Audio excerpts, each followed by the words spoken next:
Նախ բարև ձեզ հարգելի գործընկերներ, շնորհակալ եմ, որ այստեղ եք, իսկապես նաև չափազանց ցանկանում եմ կարևորել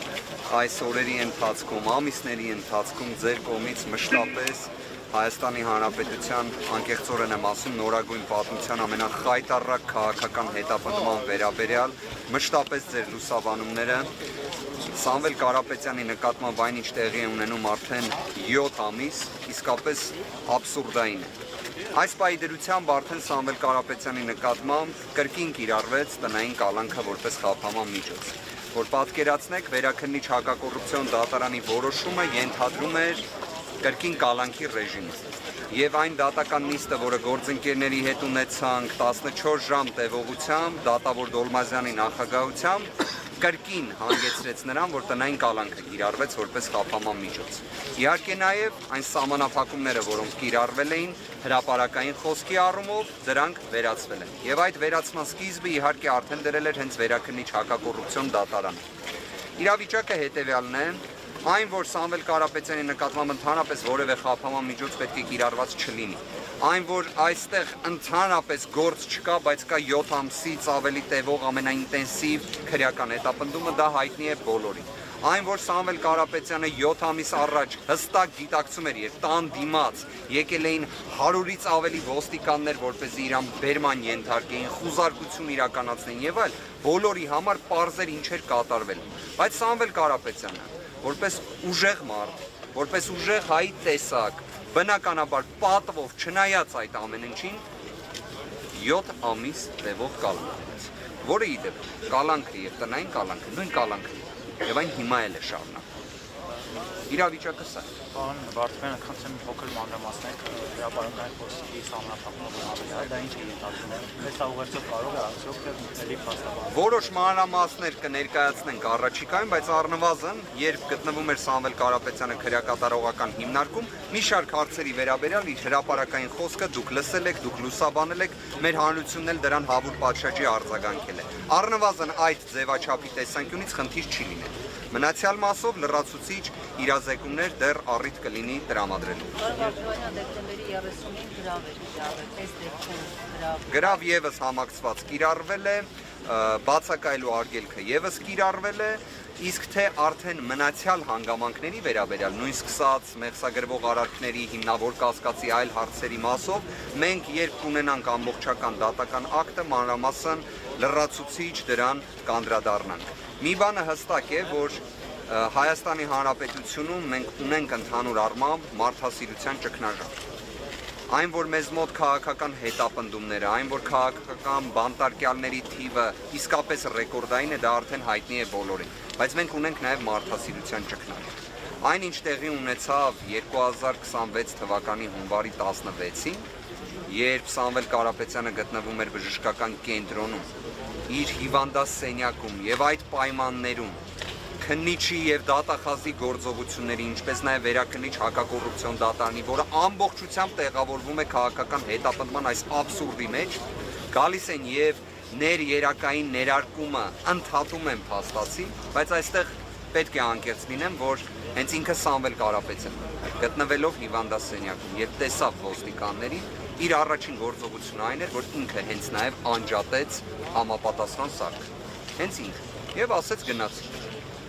Սա էր իր արձագանքը, սա էլ հերթական անգամ, կարծում եմ նաև մեր հայրենակիցների համար, ովքեր նաև արդեն պատկերացում ունեն Սամվել Կարապետյանի մասին, իր տեսակի մասին, կարծում եմ դա կանխատեսելի էր, որ այդպիսին է լինելու իր արձագանքը։ Ասելով գնացինք։ Ոչ թե ասելով, թե ընդհանրապես սա ինչ է, իհարկե մենք պաշտպաններով անկեղծ եմ ասում, եթե հնարավորություն ունենայինք, կցանկանայի, որ այդ տեսարանը ընդհանրապես չտեսնեի կամ հիմա մոռանայի։ Բայց դա է եղել իրականություն։ Սա է եղել իրավիճակը, որում մենք հաստատի ամեն օր ապրում ենք ու փորձում ենք իրավաբանական գործունեություն իրականացնել։ Սա աբսուրդ էր, հարգելի գործընկերներ։ Սա մարդասիրության ճգնաժամն էր։ Բայց ունենք նաև այն փաստը, որ Սամվել Կարապետյանի տեսակը այդպիսին։ Պարոն Վարդպետյան, բողոքարկվեց դեկտեմբերի 30-ի որոշումը, այս դեպքում ինչ սպասելիքներ ունեք, նորից կբողոքակեն երկու անգամության բալանսը։ Իհարկե ամենայն հավանականությամբ նման զարգացումները սպասելի են, բայց բոլոր դեպքերում կարող եմ մի բան ասել, որ ցանկացած ապօրինություն, նույնիսկ ամենամեծ ապօրինությունը, որը Սամվել Կարապետյանի նկատմամբ տեղի ունեցողն է, ունի սկիզբ եւ ունենում է վերջ։ Եվ վստահաբար իր վերջը ունենալու է։ Այս քաղաքական հետապնդումը ի վերջո դադարեցվելու է։ Այլ հարց, թե դրա բացասական հետևանքները մենք ինչքան ժամանակ ենք տեսնելու։ Մենք ինչքան ժամանակ ենք կրելու։ Մենք ինչպես ենք պատկերացնելու, որ օտար երկրյա ներդրողը ուզենա գալ Հայաստանում մի ինչ-որ բիզնես գործունեություն ծավալել։ Երբ իրենք տեսնելու են, որ աշխարհահռչակ մեր հայրենակիցներից մեկը, ով Forbes-ի ցուցակում է, ինչեր է տեղի ունենում իր նկատմամբ, ով Հայաստանի Հանրապետության համար հաստատի բացառապես լավն է արել։ Ես օրինակ իսկապես այս վերջին շրջանում երբ տեսնում էի մի քանի հրապարակում, օրինակ Հեցի հետ կապված, հա։ Հեցի գործարքի վերաբերյալ խոսում են մարդիկ, որոնք 2015 թվականին միգուցե դեռևս ուսանող են եղել։ Սամվել Կարապետյանը 2015 թվականին Հեցի սնանկացումից փրկողն է եղել։ Լինելով այդ ժամանակ էլ Forbes-ի ցուցակում։ Քիչ տրամաբանություն է պետք ունենալ ամեն մի նույնիսկ աբսուրդային ճակերտերում միտք արտահայտելիս։ Իսկապես մի քիչ ողջամտություն պետք է ունենալ։ Բայց նաև մյուս կողմից այս ամենը միգուցե եղավ պատե առիթ, որ մեր հանրությունը նաև շատ ավելի հստակ պատկերացնի որոշ հանգամանքներ, շատ ավելի ակնհայտ տեսնի ապօրինությունների ծավալը եւ միաժամանակ շատ ավելի լավ տեսնի Սամվել Կարապետյանի ուժեղ հայի տեսակը։ Պարոն Վարդանյան, քանի որ առողջական կապակցել խոսեցիք ինչ է պատասխանում Դրա վերաբերյալ լրացուցիչ եւս կիրազեկենք այն, որ դեռևս Սամվել Կարապետյանը ստացիոնար բուժման կարիք ունի, դրա վերաբերյալ կամ բժշկական հավուր պատշաճի փաստաթղթեր։ Դրանում երկրորդ կարծիք չկա։ Մեխանիզմները կհասկանանք, որովհետև ի վերջո այստեղ միայն մեր ցանկությունը չէ, այնպես է ստացվել, որ ստացվում է նույն քննիչը եւ դատախազը պետք է որոշում կայացնեն անձի պատշաճ բժշկական օգնության վերաբերյալ։ Տեսնենք ինչ որոշում են կայացնելու։ Բայց մի բանն է ամենահստակը, Սամվել Կարապետյանը առողջական խնդիրներ որպես այդպեսին չի ունեցել մինչև 2025 թվականի հունիսի 18-ը։ Այն ինչ տեղի է ունեցել Սամվել Կարապետյանի նկատմամբ նույն թոքաբորբը, նույն ֆիբրոզը, նույն կորոնավիրուսային համավարակը, մենք այդտեղ տեսնում ենք ուղիղ դիտավորություն իրավասու պաշտոնյաների եւ նաեւ քաղաքական պաշտոնյաների կողմից Սամվել Կարապետյանի առողջության նկատմամբ ոտնձգության տեսանկյունից։ Եվ իդեպ այս պնդումները կատարելու համար պարզապես օբյեկտիվ տվյալներն ենք նայում։ Օբյեկտիվ տվյալները, բայց վստահ եղեք այդ առողջական հարցերն ամբողջությամբ հաղթահարվելու են։ Դա էլ ենք անցնելու ենք առաջ։ Ոնց տարբեր դժվարություններ Սամվել Կարապետյանը հաղթահարել է, սա էլ ավելի հստակ հաղթահարել է։ Եվ շարժվելու ենք առաջ։ Եվ մի ճշտող հարց է, դեկտեմբերի 30 եւ համամիջոցը փոխվել է տնային կալանքի, այդ օրը բացառապես ընտանիքի անդամները, հա, այս անգամ փոխվել է արդյոք։ Սահմանափակումը կրկին վերաբերում է մերձավոր ազգականներին, որ պատկերացնենք օրենսդրական կարգավորումը այնպիսին է, որ օրինակ Նարեկը Կարապետյան հիմա չի կարող տեսակցել իր հորեղբորը։ Աբսուրդ է, իհարկե աբսուրդ։ Օրինակ ինչի համար նման սահմանափակում նախատեսվում։ Այդտեղ էլ ինչի համար հարցի պատասխանը կարելի է միշտ գտնել քաղաքական հետապնդման տրամաբանության մեջ։ Ուղիղ։ Լավ, ի վերջո ինչ խնդիր կառաջանա, եթե Նարեկը Կարապետյան տեսակցի իր հորեղբորը, Սամվել Կարապետյան։ Ինչ-ա լինի։ Ինչն է անհանգստությունը։ Բայց այդպիսի անհանգստություն ունի քննչական մարմինը, դատախազությունը, օրվա իշխանությունները, քաղաքական հետապնդումը ընդհանրապես միշտ է աբսուրդ։ Եթե աբսուրդ չլինի, քաղաքական հետապնդման կարիք չունես։ Այլ հարց, որ Հայաստանում այս գործով քաղաքական հետապնդման, ֆանտազիայի, աբսուրդայնության սահմաններ չկան։ Սահմաններ չկան։ Բայց դրանք բոլորը հաղթահարվելու են։ Մեկ վարքյան թող ոչ մեկ չկասկածի։ Պարոն Վարդանյան, ինչպես հասկանում նախաքննությունը ավարտվելու միտում չունի։ Իդեպ մի շատ կարևոր բացահայտում ունեմ անելու, հարգելի գործընկերներ, շատ հետաքրքիր։ Հիշում եք, մենք ունենք 53 քննիչներից բաղկացած քննչական խումբ։ Երբ կալանքի միջնորդությունը ներկայացնում են, այսինքն տնային կալանքի միջնորդությունից հրաժարվում են եւ ներկայացնում են նորից կալանքի միջնորդություն, երբ ծանոթանում են գործի նյութերին, պարզվում է ինչ։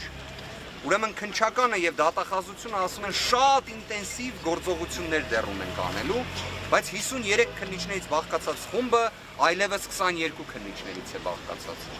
Երևի 53-ով այնքան շատ աշխատեցին, որ հիմա պետք է էլ ավելի շատ աշխատեն, բայց 22 քննիչ են դառնում։ Հասկանում եք, այսպես տեխնիկա կան, այնքան անհասկանալի մեղմ ասած, աբսուրդային վարքագիծ ունեն։ Պարզ է, չէ, 53 քննիչով, եթե ուզում եք նախաքննություն անեք, 1 ամիսն էլ է ձեզ բավարար։ 22 քննիչով լավ 2 ամիսն է ձեզ բավարար։ Բայց դեռևս նախաքննության ավարտ չկա, որտեղ ամեն կերպ ցանկանում են, որ մենք դռնբացության կարգով այս աբսուրդը չներկայացնենք։ Ամեն գնով։ Բայց իդեպ այդտեղ էլ մի խանգարող հանգամանք կա իրենց համար։ Օրենքը ի վերջո դրա համար էլ է լուծումներ նախատեսում, դրա համար էլ է ժամկետներ էլ նախատեսում, իհարկե Սամվել Կարապետյանի գործով ոչ օրենք է գործում, ոչ իրավունք, բայց ամեն դեպքում այդտեղ էլ լուծումներ կլինեն։ Դա անխուսափելի է։ Նաև ի վերջո ձեր կողմից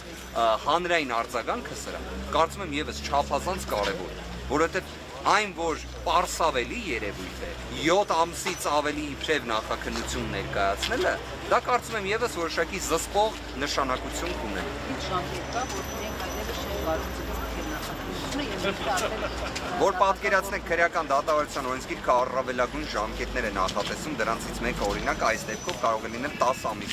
Բայց դա որ պատկերացնեք առավելագույնի 53 քննիչներով, հիմա արդեն 22, երևի շատ դժվար վիճակ, շատ։ 53-ով չկարողացան, դրա համար որոշեցին թիվը պակասած։ Շնորհակալ եմ արգելի գործընկերներ։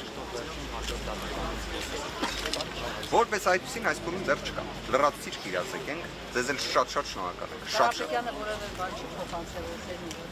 կարողանալ։ Կարծում եմ դեմքին ժպիտը որ տեսակ եւ ակնհայտ է նաեւ թե ինչքան է կարեւորվում մեր հայրենակիցների աջակցությունը։ Չափազանց եւ ինքը միշտ դրանց տեղեկացված է եղել եւ միշտ դա չափազանց կարեւորում է։ Եվ իսկապես չնայած այս աբսուրդին, այս ամենին դուք տեսաք միշտ ժպիտը դեմքին, միշտ։ Շնորհակալ